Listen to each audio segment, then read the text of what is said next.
காமராஜர் ஐயாவுக்கு ஒரு செய்தி வருது, உங்க அம்மா இறந்து போயிட்டாங்க அப்படின்னு.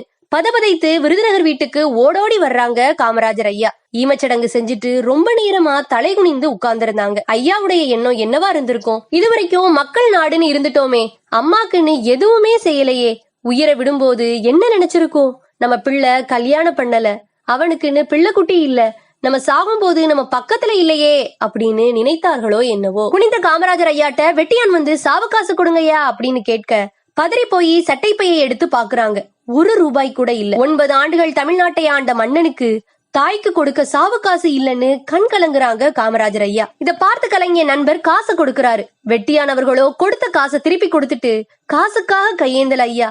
காமராசர் ஐயா கையால ஓரணா கொடுத்தா கூட காமராசர் கையால கொடுத்ததுன்னு பொக்கிஷமா வச்சிருப்பேனே, அந்த பாக்கியம் கூட எனக்கு இல்லையே அப்படின்னு கண் கலங்கிட்டு போனாரு. இந்த சம்பவம் உங்களை எப்படி பாதிச்சதுன்னு கமெண்ட் பண்ணிட்டு நம்ம சேனலுக்கு சப்ஸ்கிரைப் பண்ணுங்க.